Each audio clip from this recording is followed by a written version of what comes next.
Enquanto eu me via presa das mais sombrias conjecturas, era o esboroamento de toda a obra gigantesca, levantada pouco a pouco, por dois espíritos ativos e argutos, um Antônio e eu, à custa de muita paciência e de muitos crimes. Por essa confraria secreta eu teria dado a própria vida. Sabia que em muitos corações florescia a esperança da vingança e de repente, aquele recém-vindo julgava supérfluo manter a máquina maravilhosa, conservar aqueles subterrâneos com a opulenta biblioteca adquirida a peso de ouro, tudo o que a ciência humana revelara até então. Esses tesouros da inteligência apenas deviam aproveitar ao novo prior, e o laboratório, que havia dado um Bernardo, deveria extinguir-se com a morte do sábio monge? Ah! Exclamei desalentado e enraivecido, é bem certo que os herdeiros são sempre ingratos.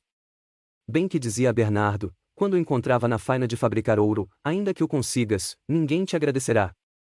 Os herdeiros ingratos, que se locupletam com o suor dos que trabalham para eles, são sempre mais sábios que os mortos. Isto posto, mergulhei nas nuvens e nem os próprios amigos me puderam consolar. Meu desânimo era absoluto. Entretanto, meus juízes não tardaram a impelir-me novamente para o castelo de Rabenal, lá encontrando Lucas já instalado, a seguir Bonifácio como se lhe fora a própria sombra obedecer-lhe cegamente a imitá-lo até na linguagem. Se bem que observador profundo e inteligente, Bonifácio não deixava de sentir-se lisonjeado com a atitude do seu auxiliar e sentinela, baboso sempre que o capelão lhe dirigia a palavra. Inteiramente preocupado com a ideia de assambarcar a direção do condado, o velho capelão deferia a Lucas, de bom grado, a celebração da missa e todos os serviços menos importantes da capelania. O rapaz soube insinuar-se e tornar-se indispensável a todos. Curte, mais que ninguém, o apreciava cada vez mais, mesmo porque havia entre eles afinidade de gênios. Aqui, vale dizer que Padre Lucas era um belo rapagão de 30 anos, com o seu rosto pálido, barba preta, crespo e uns olhos de mel. Os dois dignos eclesiásticos assediavam Curte com preces e exortações, um para consolidar a autoridade, outro no intuito de o livrar do parceiro. E Curte, inapto para tudo que afetasse generosidade de coração, tinha sempre argúcia para identificar os pérfidos, de sorte que percebeu logo que, se conseguisse livrar-se do irritante e austero Bonifácio, teria em Lucas um instrumento passivo. Em tais condições, a sorte do capelão era coisa assentada e resolvida. Bonifácio começou a languecer a olhos vistos, sem causa conhecida. Lucas cuidava dele como de um pai e Curte aparentava profundo pesar, mas no íntimo ansiava pelo desenlace que o livraria do incômodo confessor. No dia em que o médico declarou que a morte era inevitável e iminente, Curte desmascarou-se e não mais voltou ao quarto do enfermo. Não tolerava o ambiente, que dizia empestado, nem o cheiro dos medicamentos, a voz estertorante do moribundo lhe feria os tímpanos e a necessidade de lhe tocar a mão suarenta causava-lhe calafrios. Sim, o bizarro fidalgo detestava, a mais não poder, toda criatura doente, esquecendo-se que aquele mesmo sacerdote, em minha ausência, passará dias e noites à sua cabeceira, quando atacado de violenta febre perniciosa, estiver entre a vida e a morte.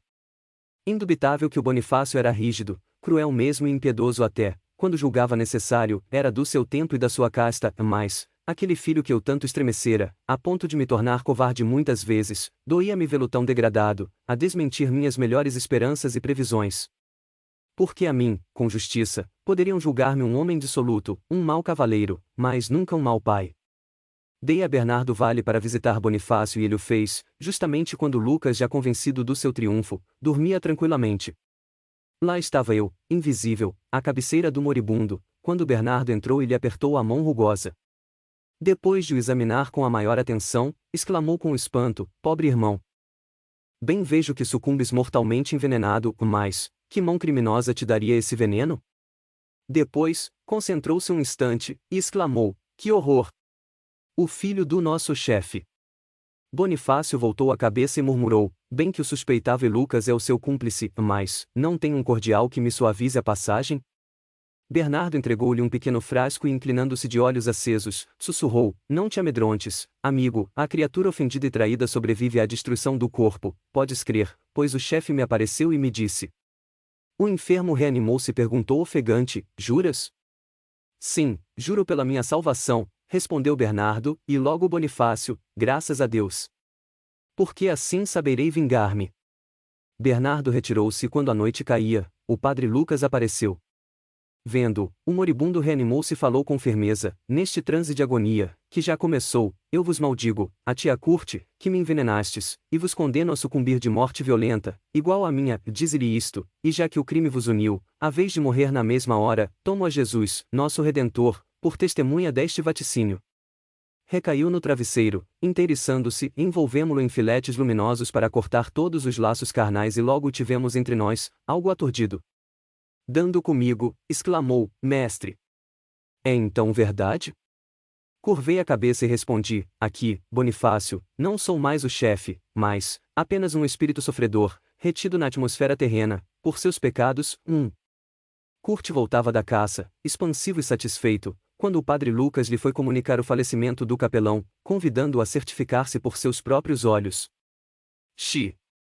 Disse, fazendo uma careta, tenho em boa conta a sua palavra e, de resto, os defuntos me repugnam. Quando morreu meu pai, não tive remédio senão abraçá-lo, mas foi só para salvar as aparências.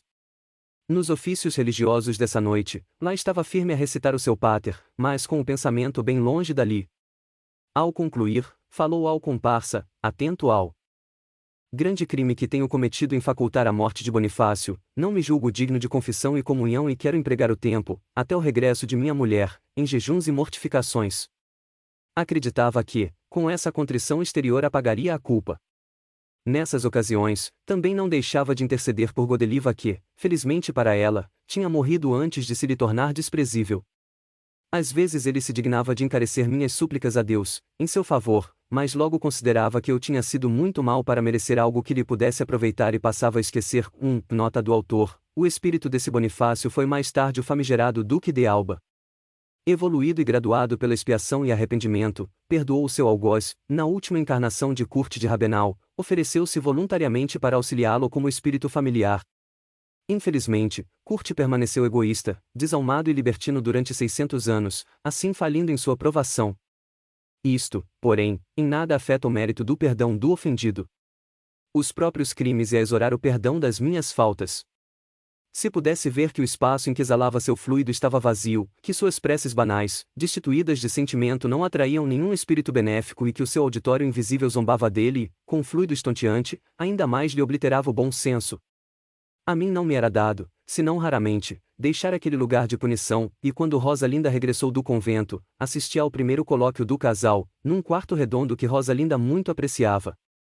Curte, encostado à parede, mordiscava o bigode louro, evitando encarar a mulher que, ainda em trajes de luto, permanecia na sua poltrona, com as mãos cruzadas sobre os joelhos. Li na aura de Curte que ele estava furioso com o acolhimento quase glacial que a esposa lhe reservara, quando ele tudo fizera para recebê-la pomposamente, convocando para isso todo o pessoal do castelo. Ele se gabava de suscitar sempre entusiasmos e admiração por sua pessoa, e Rosalinda, já pela convivência longa, já pelas circunstâncias que os ligaram, não podia consagrar-lhe mais que uma sincera amizade, em consideração a mim. Ela o analisou várias vezes. Estava mudado, muito havia perdido da sua beleza de adolescente, o semblante efeminado tinha agora algo de rude e impassível e, apesar das ricas vestes, faltava-lhe graça e elegância ao porte. Caro Curte, disse ela, por fim, rompendo o silêncio, noto que estás aborrecido, tiveste qualquer contrariedade? Ou, quem sabe, nossa chegada veio embaraçar-te alguma caçada ou qualquer diversão?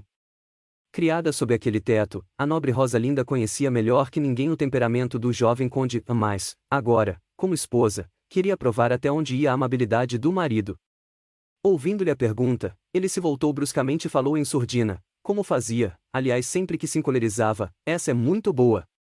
Então não vês logo que não posso estar satisfeito quando me ofendes com ostensiva indiferença? Vou ao teu encontro, pressuroso e impaciente, exultante de alegria para te rever após 6 meses de ausência e tu me apareces coberta de luto. Que vovó assim proceda, vá, mas tu? Ora, faz o favor de me dizer, que mulher, neste caso, não se rojaria nos braços do marido para beijar-lhe a mão? E olha que não o digo por mim, mas pelas pessoas aqui reunidas, como exemplo de respeito ao chefe da família. E tu esqueces tudo isso, como se ignorasses que a regra de bom tom exige que a castelã se mostre humilde para com o marido e senhor. Dessarte, tive que afrontar os olhares de surpresa dos nossos fâmulos, que não trepidarão em suspeitar tua frieza como proveniente de secretos motivos. Rosalinda, estupefata, tinha as faces afogueadas. Por fim, respondeu, estou estonteada de tantas estúrdias, mas permite que te diga, meu caro amigo, que este luto é por teu pai, alma grande e generosa, que tanto te amou em vida, precisamente por voltar a este castelo hereditário, onde a sua pessoa, inteligência e alegria tudo animavam, onde cada objeto lembra sua presença e torna duplamente sensível o vácuo que nos deixou sua morte. Precisamente por isso, digo, seria inconcebível me apresenta-se sem luto. Nem posso crer que 6 meses te fizessem esquecer nosso querido morto. Portanto, meu luto é coisa que te não pode ofender. Sim, sim, mas que tem a ver a reverência ao morto com a desatenção para comigo? Compreendo que o castelo agora te pareça deserto, mas não podes considerá-lo vazio, a menos que não queiras considerar a presença, nele, do teu marido e senhor. Melindrada, a jovem Rosalinda ergueu-se de olhos encendidos. Meu amigo, e rogas-me censuras imerecidas, pois não tive intenção de te ofender. Ao demais, seria insensato magoar um companheiro e amigo da infância. Não te beijei a mão, é verdade, detendo-se como que embaraçada, mas logo erguendo a fronte altaneira. No entanto, beijei a mão de Léo, mas deves considerar que Léo foi o meu primeiro amor e outro é o sentimento que nutro por ti, bem como o que me inspirava teu pai. Jamais te esposaria, crê, se me não merecesses afeição, uma afeição que me dê a paixão de Léo e o amor por teu pai. De ti depende o futuro, se fores bom e razoável, has de conquistar maior afeto e então serei a primeira a te patentear submissão e respeito perante toda a gente. Isso ela o disse já sorridente, como tal ou qual galanteria. Kurt desanuviou a fronte. Prezava bastante a beleza de Rosalinda para não azedar inteiramente o seu humor naquelas primeiras horas de intimidade. Infeliz Kurt! Tudo nele era inconstância e volubilidade, a mulher mais bela, o melhor amigo, a coisa mais interessante, logo o entediavam e saturavam, menos seus caprichos, seu egoísmo, sua cupidez e covardia. Nisso ele auria novas forças para entreter sua maldade. Para o momento, a nova partida lhe interessava. Colocou a almofada aos pés da esposa e sussurrou-lhe palavras de amor, que guardava de cor e salteado, para repetir, mais ou menos coloridas, ao ouvido de fidalgas e de aldeãs. Verás, minha doce Rosalinda, como te corresponderei tanto ou mais que Loevenber, o que somente peço é que me deis todo o teu coração. Meu amor é ardente como o próprio fogo e tua frieza me acabrunha e pode fazer com que te fuja. Ah! Se soubesses quanto te quero! Poderia aqui ficar eternamente a teus pés, mirando-me no espelho de teus olhos, beijando o coral dos teus lábios. Atraiu-a a si e ela correspondeu com ternura às carícias do amigo da infância. Quem assim os visse, acreditaria que era um casal feliz e no entanto, ai de mim! Tudo aquilo não passava de simples devaneio para aquele homem de coração vazio que, na sua existência ociosa e inútil, não sabia o que fazer da sua pessoa. Um dia, encontrei na erraticidade um espírito ainda obscurecido, mas que pela têmpera dos seus fluidos me atraiu, não tardei em reconhecer aquele que na terra tanto me estimara e a quem retribuí sincera e profundamente. Depois que ele desencarnou, a vida e as paixões fogosas me haviam despojado das virtudes da adolescência, mas nada diminuir a nossa afeição recíproca e eu me sinto feliz em dizer que mesmo os séculos nada alteraram neste sentido, pois o mesmo pai que então me amava até ao crime, é hoje o editor das minhas obras. Permutamos pensamentos. Meu pai me falou da sua vida solitária e disse-lhe o quanto fizera, como homem e como desencarnado. Por último, disse-lhe que sua esposa e minha mãe adotiva estava prestes a juntar-se a nós na espiritualidade. Propôs-se ele, então, acompanhar-me, a fim de recebê-la e lá nos fomos ao quarto em que penava a velha fidalga, devorada pela varíola. Rosalinda não arredava a pé da cabeceira enxugando-lhe de minuto a minuto a fronte banhada em suor. Uma freira ursulina auxiliava o piedoso mister. Os fluidos negros da putrefação se amalgamavam em nuvens densas, rodeando o leito. Quero ver Kurt, dizia a moribunda, revolvendo-se no leito. Vai chamá-lo, Rosalinda, pois quero abençoá-lo antes de morrer. Rosalinda ergueu-se contemplando o rosto pustulento da variolosa. Chorava. Depois, friccionando as mãos e a face com a essência que Bernardo lhe dera para prevenir o contágio, encaminhou-se para o gabinete do marido, que encontrou refestelado, lendo a Bíblia. Vem daí que a vovó quer ver-te, disse, aproximando-se.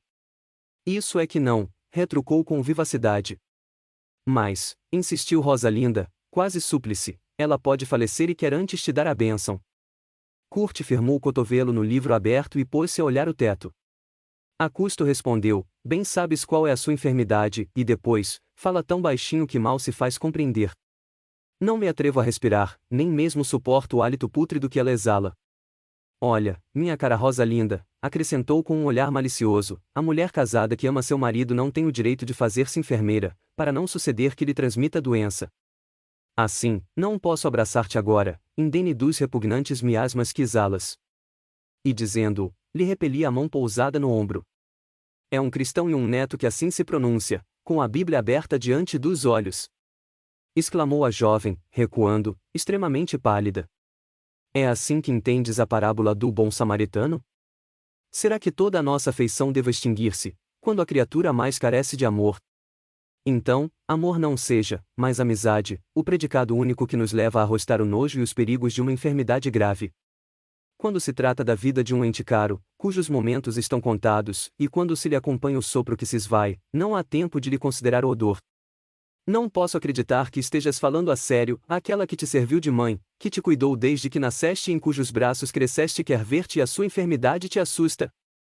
Receias meu contato, recusas minha mão, como se fosse uma leprosa, somente porque lá estou junto dela. É verdade que pai Bernardo me disse, há pouco, que a varíola se tinha declarado, mas ninguém aqui no castelo foi atingido e quanto a mim. Kurt não a deixou concluir, levantou-se, pávido, transfigurado. Varíola? E tens a coragem de me pura mão. Estou perdido. Tragam um cavalo, exclamou fora de si, e fugindo da esposa, pasmada, precipitou-se escada abaixo. Trouxeram-lhe o cavalo e enquanto os escudeiros o ajudavam a montar, visto que as pernas lhe tremiam e mal sustinha as rédeas, disse, ninguém se atreva a sair daqui para acompanhar-me. Por fim, procurando ganhar forças no próprio terror que o assaltava, esporeou o animal e partiu qual flecha, em direção ao seu castelo de Lotarse. Nesse ínterim, a velha castelã entrava em agonia e Rosalinda, acabrunhada, voltava a assisti-la. Flutuando acima da moribunda, ajudados pelos amigos, eu e meu pai atraíamos os fluidos vitais que se partiam, subindo lentamente no espaço. Nós os cortávamos um a um, repelindo o fluido mais pesado, que dificultava o desprendimento completo do corpo físico. Diz a sabedoria popular que tal vida, tal morte. O virtuoso tem suave transição, e penosa é a do malvado. É simplesmente a verdade, e há para isso razões muito sérias. Que a assistência invisível, de amigos ou inimigos, facilita ou dificulta o desprendimento na razão direta do ódio ou da afeição que o moribundo inspira. Dentro em pouco, o perispírito integral, apenas retido pela artéria principal, flutuou acima do corpo. Depois, um choque elétrico e o cordão luminoso vibrou, contraiu-se no espaço e o espírito libertado, oscilando brandamente, elevou-se entre os seus amigos. Dona Rosalinda, disse a enfermeira tocando no braço da jovem que, ajoelhada, repetia a prece dos agonizantes, a condessa está morta. Rosalinda começou a chorar, foi buscar um crucifixo de prata e, beijando-o, colocou-o sobre o peito da defunta. Boa irmã, acrescentou, queira pedir o que se faz mister para amortalhar o corpo, contamos com excelentes e piedosas servas, que não temem a moléstia nem se furtam ao cumprimento de um dever sagrado. Por mim, não desejaria expor meus fâmulos ao contágio de uma enfermidade tão perigosa, tanto mais quanto meu marido foi o primeiro a fugir espavorido. E dizendo-o, amargo sorriso lhe frisava os lábios. Servindo-se do apito de ouro, soprou forte, e presto acorreu o pessoal do castelo. Ninguém saia a prevenir o conde da morte da velha condessa e do dia do enterro, respondo pelo que houver. Nenhum de vocês fica na obrigação de prestar serviços que possam acarretar-lhes transmissão da moléstia e propagar a epidemia local. As boníssimas irmãs de Santa Úrsula aí estão para fazer todo o necessário. Não, minha senhora, responderam, una você os servos, a patroa sempre nos tratou com bondade e delicadeza e queremos prestar-lhe nossos últimos serviços e homenagens. A misericórdia divina que há de imunizar a senhora, se estenderá também a nós. Obrigada pelo vosso devotamento neste transe doloroso, respondeu a jovem Rosalinda, recolhendo-se ao seu quarto. Uma vez lá, despediu as criadas, prosternou-se lacrimosa diante do oratório e murmurou, Lotário morreu, agora vai-se a velha e eis-me isolada e, o que mais é, abandonada ostensivamente, diante dos criados, pelo homem que devia ser o meu amparo e o exemplo para todos nós. Quanta covardia, meu Deus! Desesperava-se, indignada, por ver que valia menos agora, como sua mulher, do que como amiga de infância. Compreendia que se lhe tornará indesejável, odiada mesmo, desde o momento em que ele se reconheceu incapaz de lhe inspirar a paixão ardente que ela tivera por Loewenberg. Cada palavra, Cada gesto dele para com ela eram calculados para magoá-la.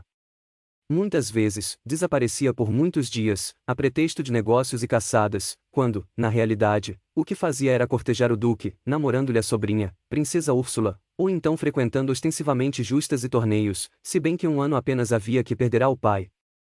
Tudo isso ela sabia pelo padre Lucas que, a pretexto de amizade e devotamento, lhe redigia minuciosos relatórios.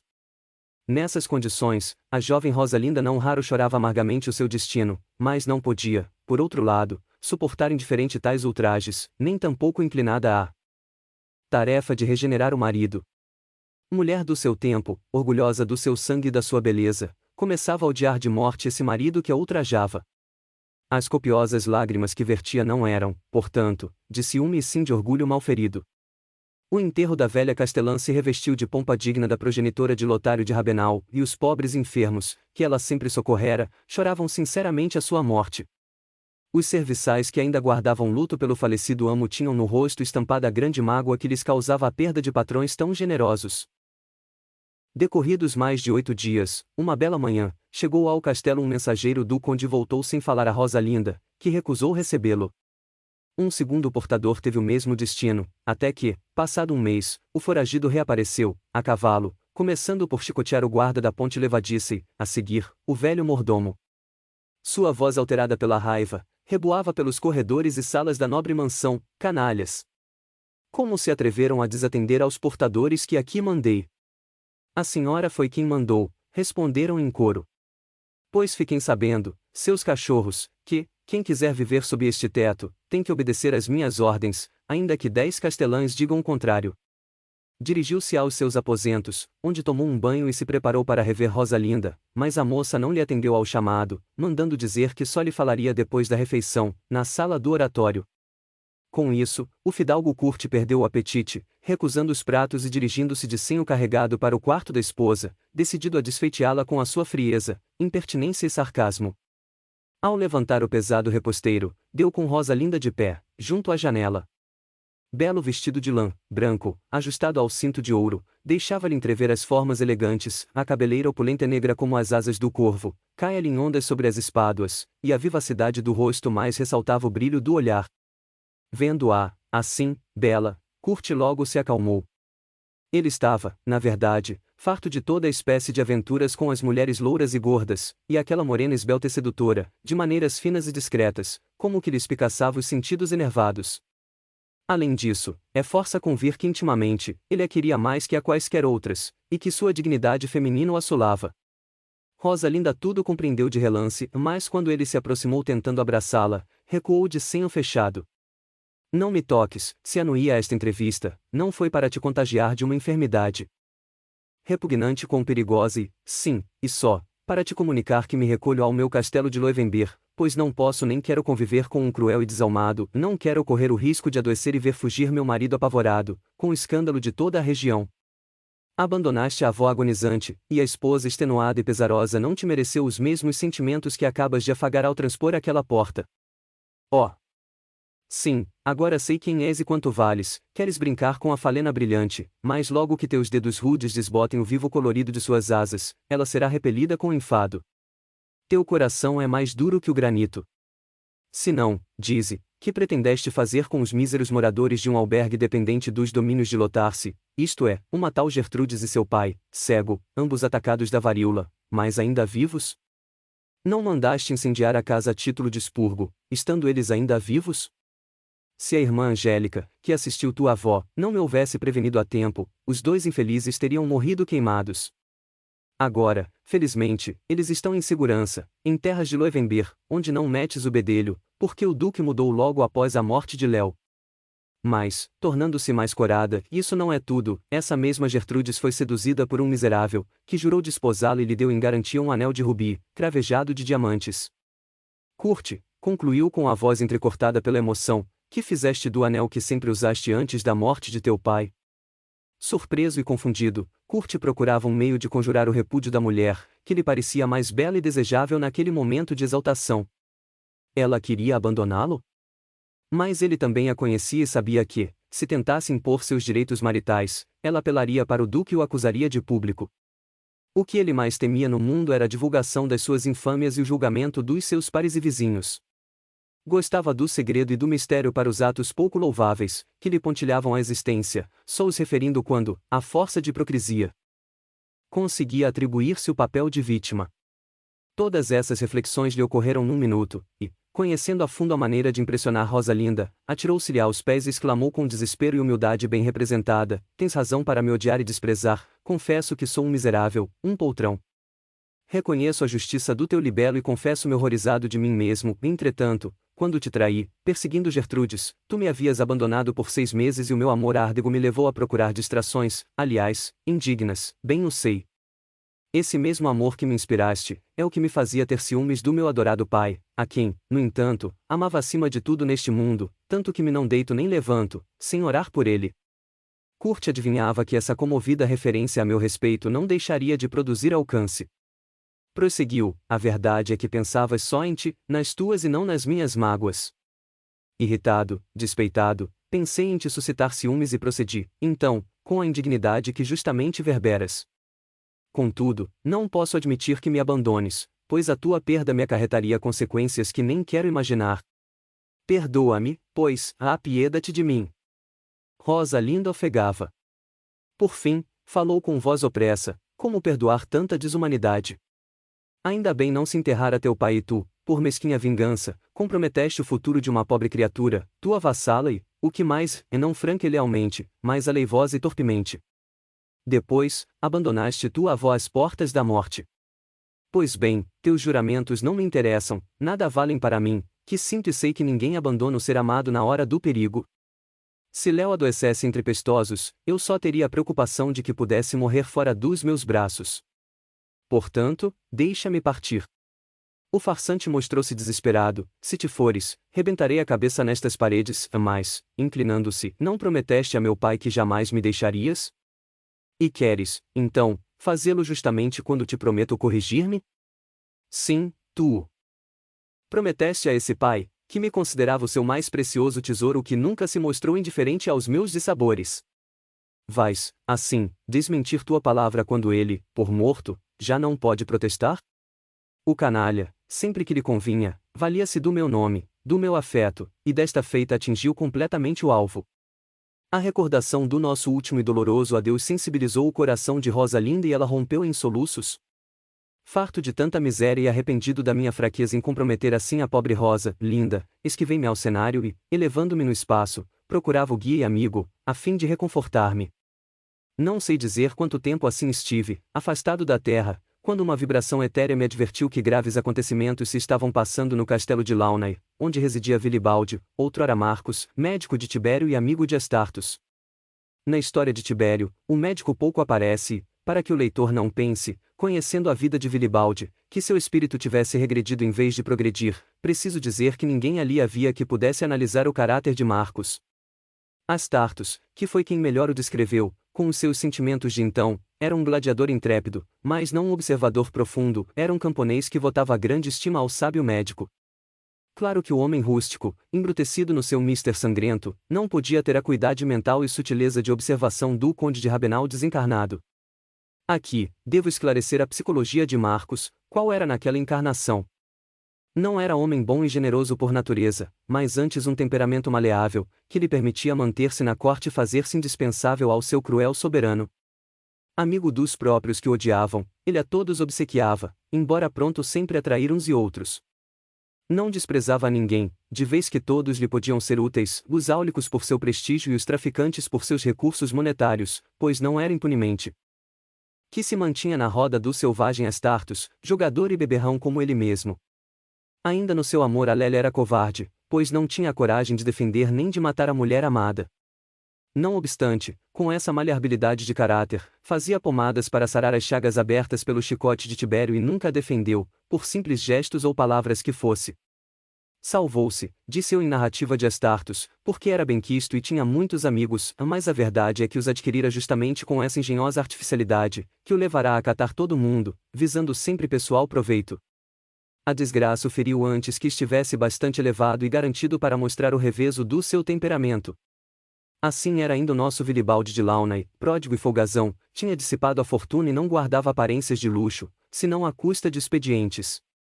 Conservando, ainda, a velha maleabilidade de caráter, fixou-se na corte ducal, onde a vida era mais fácil e tornou-se cortesão flexível, a divertir o duque com boas pilhérias, tanto quanto a duquesa e suas damas com o seu estro de rondós e discursos laudatórios. Dotado de bela aparência, dono de magnífica voz e habilíssimo esgrimista, sabia como ninguém triunfar nos torneios com as divisas da dama de sua escolha. Todavia, volúvel e sensual, não se fixava em parte alguma, amando por toda parte, cantando hoje uma loura e amanhã uma morena. Nem mesmo as castelãs maduras lhe escapavam, desde que lhe oferecessem algum partido. E nesse caso, quando não lhes podia cantar a beleza, exaltava-lhes as virtudes. Enfim, um poço sem fundo este Vilibaldi, e não foi à toa que se murmurava na corte a respeito dos amores de uma velha casquilha, que não quisera abrir mão do apelido de Bela Leonor, que merecidamente, aliás, tivera na juventude. Casada com um velho fidalgo, não tendo filhos, essa criatura cinquentona exibia-se em todas as festas e torneios e acabou morrendo de amores pelo belo Vilibaldi que, muito de indústria, soube vender caro a sua juventude. O velho barão de Launay me havia nomeado tutor dos 2 filhos e assim foi que Rosalinda, com 5 anos apenas, se recolheu ao castelo de Rabenau. Seu irmão, posto que muito a estimasse, à sua maneira, pouco se preocupava com ela e só por vaidade o fazia, a vaidade de ter uma irmã tão bela. De resto, amigo de corte de Alberto de Rouven, sobre o qual exercia alguma ascendência.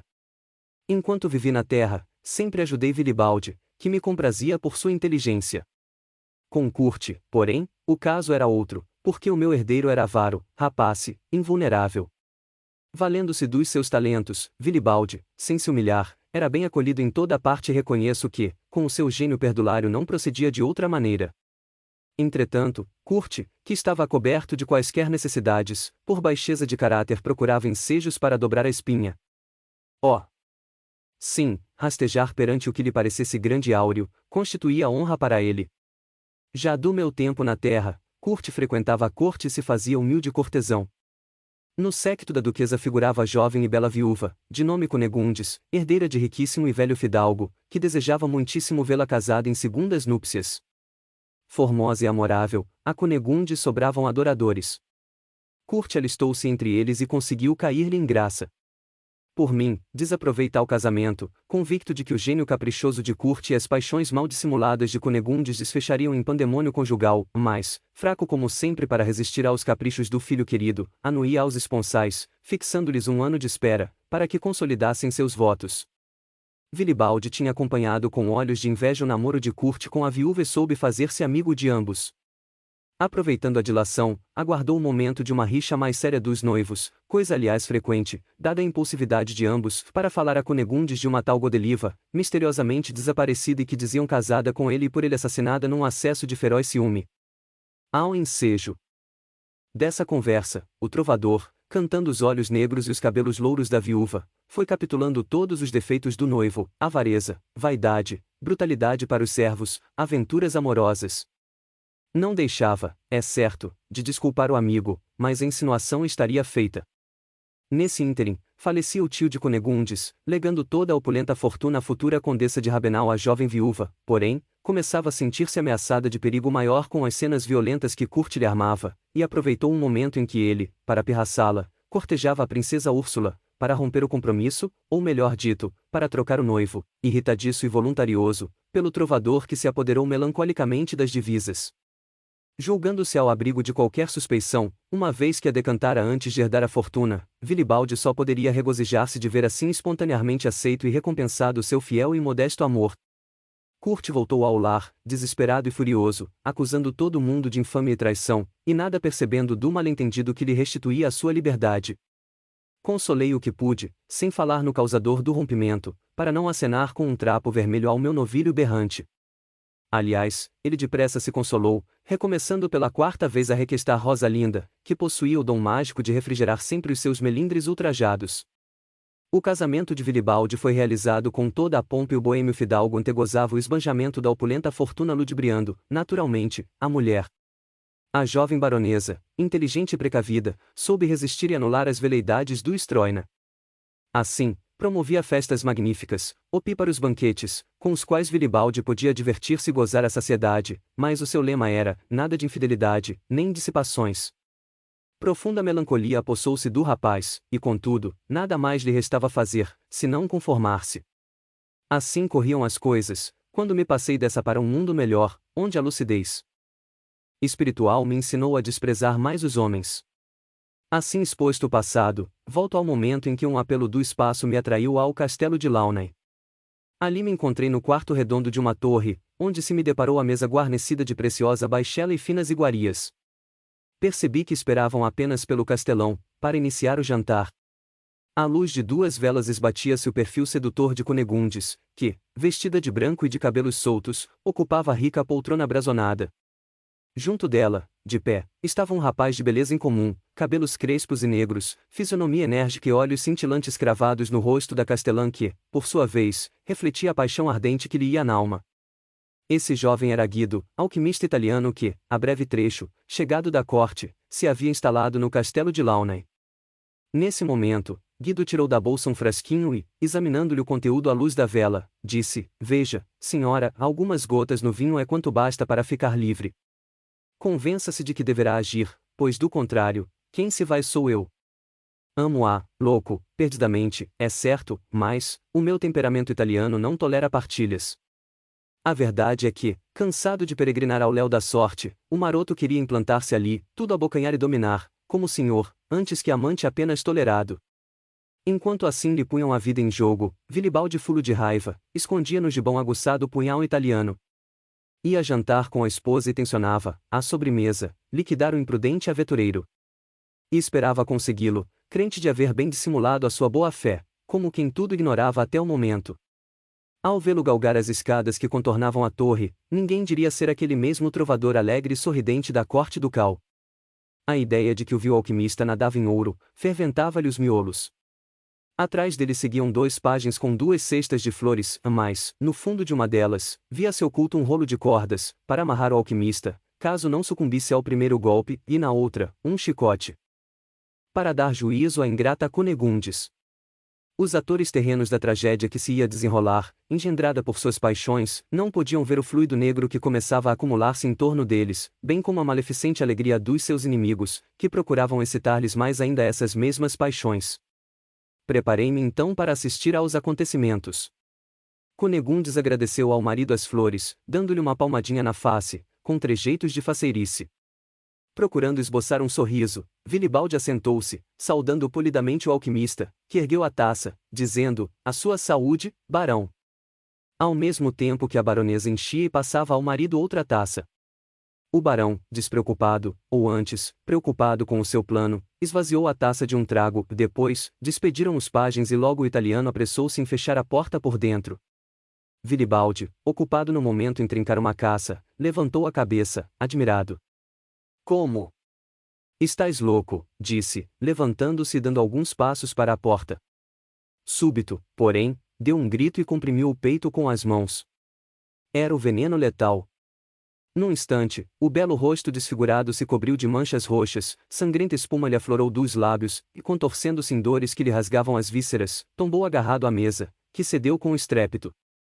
Cunegundes, assustada, esgueirou-se para um canto mais escuro, enquanto o marido se rebolava no assoalho, vociferando blasfêmias. De repente, porém, reanimou-se com os fluidos renovadores de um espírito tenebroso, levantou-se de um salto e, agarrando o alquimista que lhe dava as costas procurando encorajar a dama, levantou-o com sobre-humana força e o projetou pela janela afora. Um grito espantoso e logo o baque do corpo, caindo no tanque encostado à torre, anunciaram o fim do italiano. Cunegundes desmaiara e Vilibaldi se agarrou ao peitoril da janela, rasgando as vestes e careteando as derradeiras convulsões. Fortes descargas elétricas me anunciaram o corte rápido dos fios carnais, plenos de energia vital, que estalavam doloridamente. Ele compadecido, aproximei-me e projetei um fluido acre, que tonteou o espírito, e cortei a artéria principal. Aturdido, vacilante, o espírito de Vilibaldi surgiu entre nós, ressentindo os efeitos da desencarnação violenta. Vês? Disse-lhe eu, apontando o corpo desfigurado, a traição jamais enseja a felicidade, invejando a sorte de Curte, arrebataste-lhe essa mulher, por amor ao dinheiro, a ela te vendeste, e agora colhes o fruto que plantaste.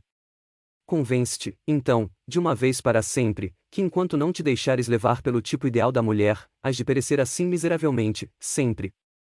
Consideramos ainda, tua existência era inútil, passaste 26 anos a esbanjar dinheiro, traindo e gozando, e mesquinhos quais tua vida, eram todos os teus planos. Voltas, agora, à pátria espiritual, tal como daqui partiste, não combateste em favor de qualquer bastarda.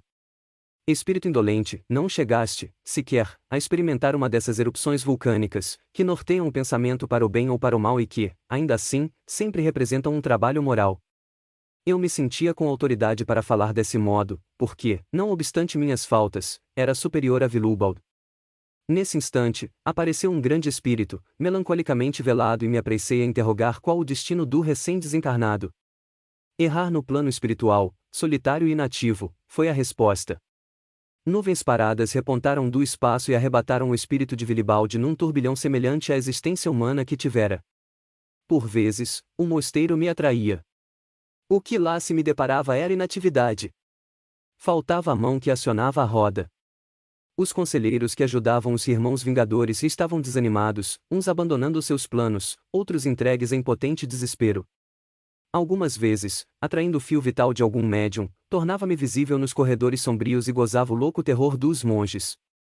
Meu sucessor gozava tranquilamente as honras do cargo, a ambição induzir a colocar nos ombros um fardo próprio para gigantes, mas logo se descarregou dele, pois faltava-lhe espírito de abnegação para servir a causa, deixava-se absorver na leitura de livros cujo preço apreciava, mas temia espalhar as luzes assim captadas, entre os seus subordinados. Deleitava-se, em suma, com essa vida preguiçosa do corpo e do espírito, que eu jamais pudera suportar. Dinâmico e febril por natureza, desesperava-me ao ver que Benedito, em vez de cogitar dos interesses da comunidade, passava horas e horas debruçado sobre um missal, a pintar figuras desgraciosas, de pequenez irritante de acabamentos que exigiam semanas para bordar apenas o manto de um rei mago ou de um santo mártir. Impaciente e inconformado, tratava então de fugir daquele sítio, onde já não podia comandar. Regressei ao castelo de Rabenal, onde acabava de chegar um mensageiro ofegante, levando a notícia da morte de Vilibald. Kurt lá não estava e Rosalinda, profundamente compungida com a morte do único irmão, logo partiu para Launay, a fim de, com lágrimas sinceras, acompanhar o féretro à abadia dos beneditinos, onde deveria ficar sepultado. Ali, acabrunhado, vi que se preparava grande atentado contra ela, e em vão lhe gritava que não passasse a noite na igreja. Os ouvidos dos encarnados são moucos e eles comumente encaram como fruto de ignorância, ou fraqueza de imaginação, as advertências e conselhos que lhes sugerimos. O miserável Malfen amava instintivamente essa mesma Rosalinda, outrora Lélia, da qual me havia mostrado, em tempos idos, um punhado de cinzas, temendo que ela pudesse ressuscitar. E aquilo que Tibério tinha temido, Malfen agasalhava no coração, isto é, uma paixão tenaz e insatisfeita. Vi quando ele, Malfen, deslizou para a igreja com o seu hábito negro. Vi-o com aquele rosto pálido, de traços bem acentuados, só lhe faltando a toga para identificar o famoso imperador romano. Ele a apresou de assalto, e eu emiti milhares de fios elétricos, procurando os tímpanos auditivos de Sanctus e de Benedito. Percebi que se sobressaltaram e dispararam pelo corredor, até a cela de Malfen, para compreender o que lá ocorria. Nesse entretempo, Rosalinda se defendia corajosamente contra o dementado monge, cuja raiva não tinha limites. Depois, a porta cedeu e Rosalinda se julgou salva, mas eu tremia dolorosamente em meu perispírito, vendo Malfen apanhar o punhal que ela deixará cair. Em vão meus amigos deste lado se precipitaram. O que só puderam conseguir foi desviar o golpe que, do outro modo, seria mortal. Sob o jacto de fluido dissolvente, a ponta da arma se fundiu, resvalou e feriu abaixo do ponto visado.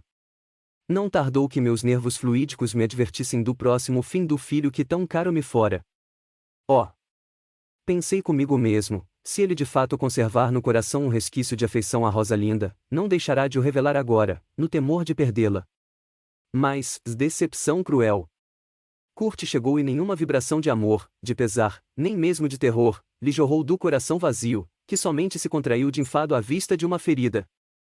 E, já temeroso de presenciar uma agonia, imaginou de pronto como deixasse a outrem o encargo de assistir à moribunda e, mediante simulado delíquio, resultado de fadiga ou desespero, eximir-se ao quadro desagradável.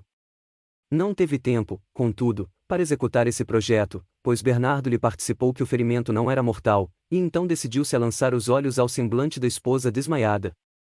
Os olhos de Rosalinda permaneciam cerrados e os cílios negros projetavam uma sombra em suas feições mimosas. Fora preciso o encanto invulgar de Rosalinda e a forte dose de sensualismo de Kurt, para que esses dois fatores reunidos lhe dominassem o enfado assim, acercou-se da vítima e cobriu-a com um manto. E para mostrar a Malfen os seus direitos, carregou assintosamente a mulher disputada. Rosalinda foi conduzida ao convento das Ursulinas e lá os espíritos curadores lhe rodearam o leito com uma camada de fluidos azulados e transparentes, que o organismo extenuado e ávido de forças renovadoras logo absorvia. Para eximir-se aos cuidados e incômodos que o estado da esposa requeria, Kurt pretextou negócios importantes e urgentes, deixando-a entregue às freiras ursulinas e duas servas vindas do castelo.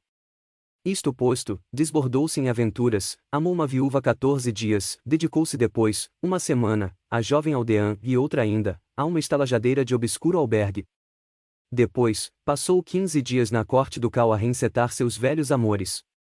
Finalmente, de tudo entendido e desejoso de subtrair-se aos desgostos que perfidamente suscitara, fez-se marido terno e leal para retomar a esposa convalescente. Assim, após 3 meses de ausência forçada, Rosalinda gravemente ofendida aproveitou a ausência do marido, que empreendera uma caçada, e resolveu retirar-se para o seu castelo de Loevenber.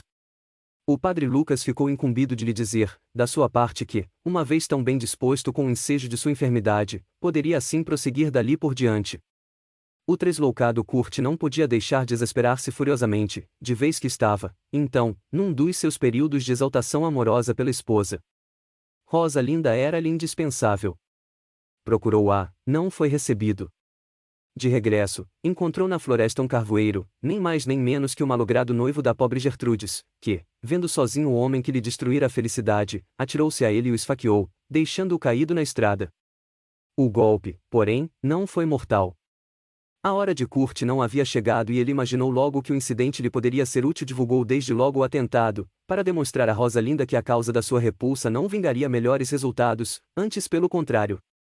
Uma vez que o atentado ocorrerá justo ao regressar de Loevenber, onde ela recusará recebê-lo, e ainda porque do feito não houvesse testemunhas, faria constar que o desespero teria levado a suicidar-se, e quem sabe, assim alcançaria o arrependimento, a reconciliação e assistência da esposa melindrosa. Assim pensando, apeou do animal, enxotou-o e estendeu-se no solo. Camponeses de passagem, ao verem um fidalgo exânime, com um punhal sangrento na mão, puseram-se a gritar e logo reconhecendo o Sr. Rabenal, improvisaram uma padiola e trataram de comunicar ao padre Lucas, que, presto acorreu surpreendido.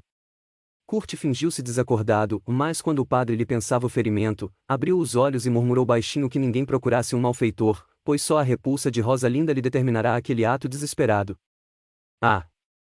Vista disso, padre Lucas desistiu de quaisquer devassas a respeito, tratando logo de conduzir ao castelo o nobre ferido, que continuava fingindo atrozes padecimentos e não falava senão da mulher.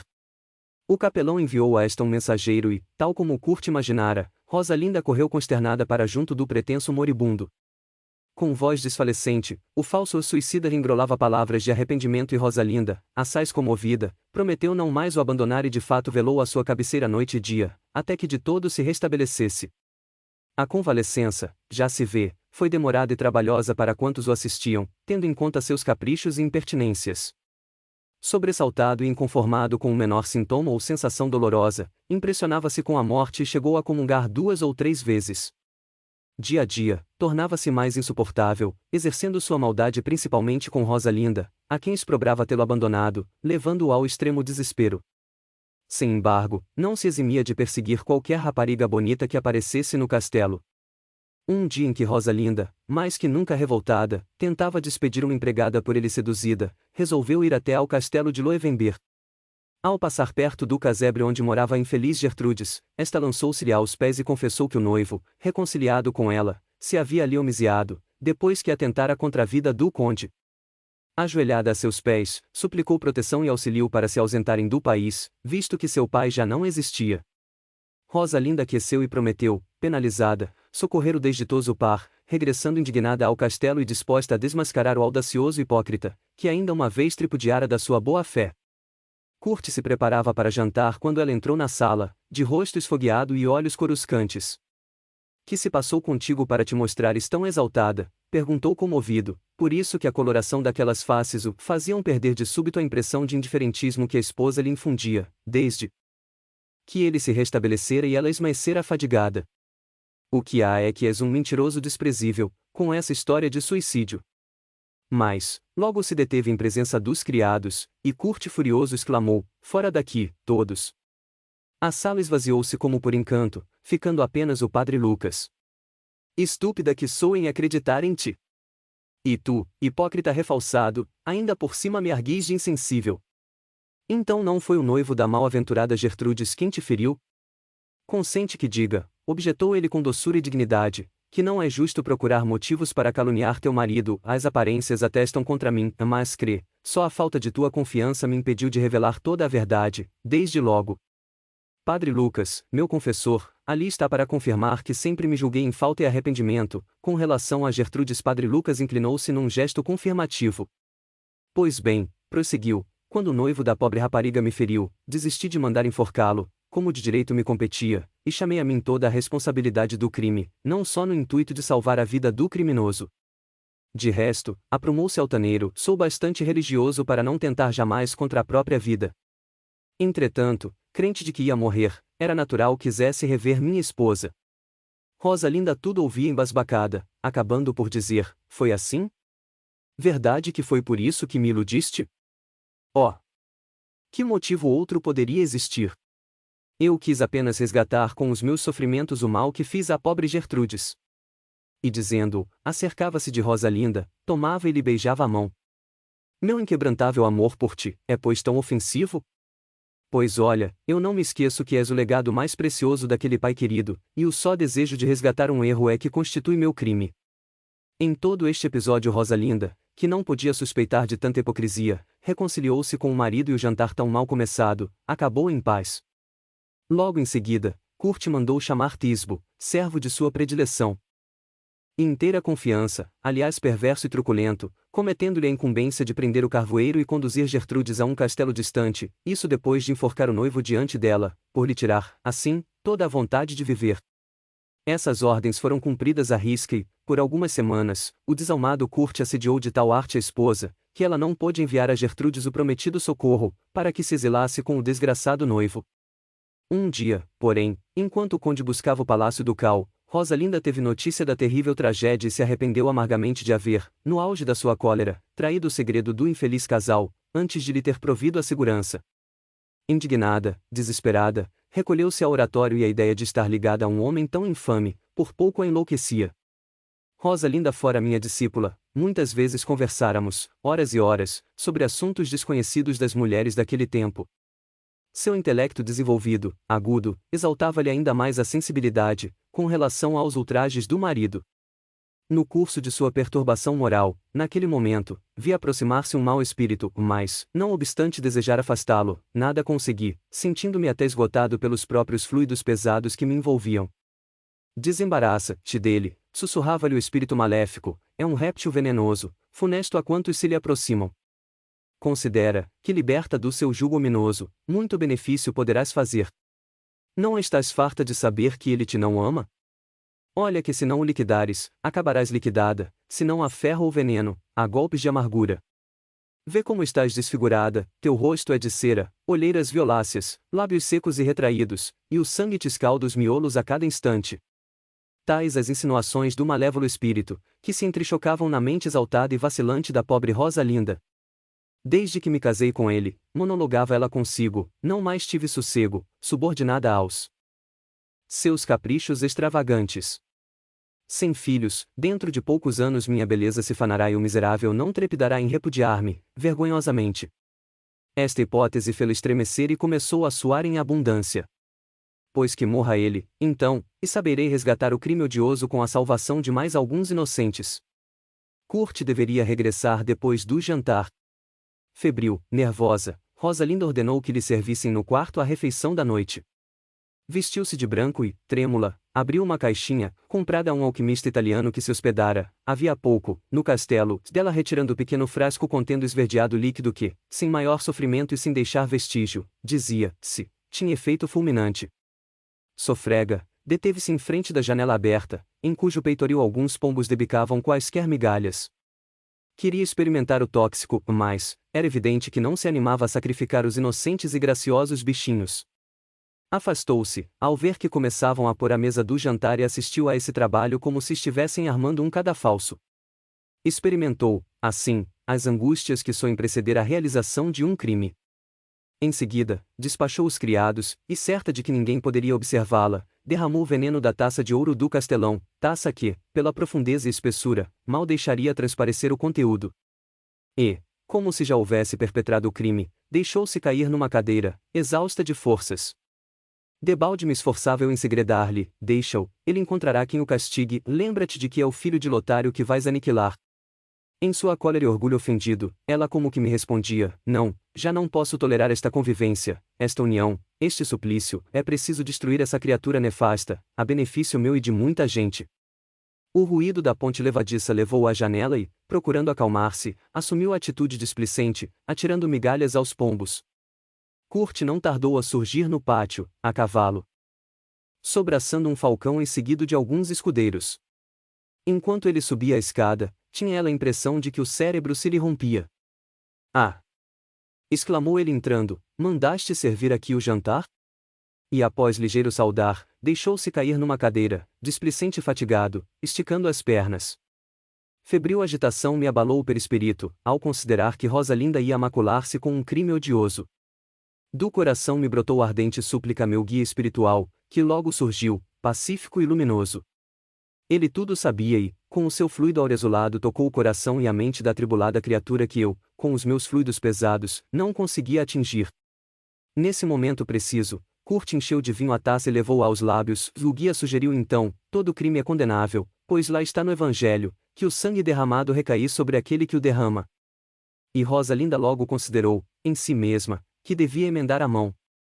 De um salto, terrificada, bateu no braço do marido e o choque inesperado derrubou a taça, entornando-se o conteúdo letal. Eu me senti como que aliviado de um peso enorme e o protetor afastou-se de súbito. Kurt, estupefato, olhava alternativamente para a taça e para a esposa, petrificada diante dele e pálida como um cadáver. Aquele rosto desfigurado lhe fez presumir, em parte, a verdade. Lívido, lábios trêmulos, inclinou-se, tomou a mão da esposa e perguntou: que é isto? Por que não me deixaste beber? Porque a tua indignidade não vale o sacrifício de um atentado, que haveria de macular minhas mãos e minha alma.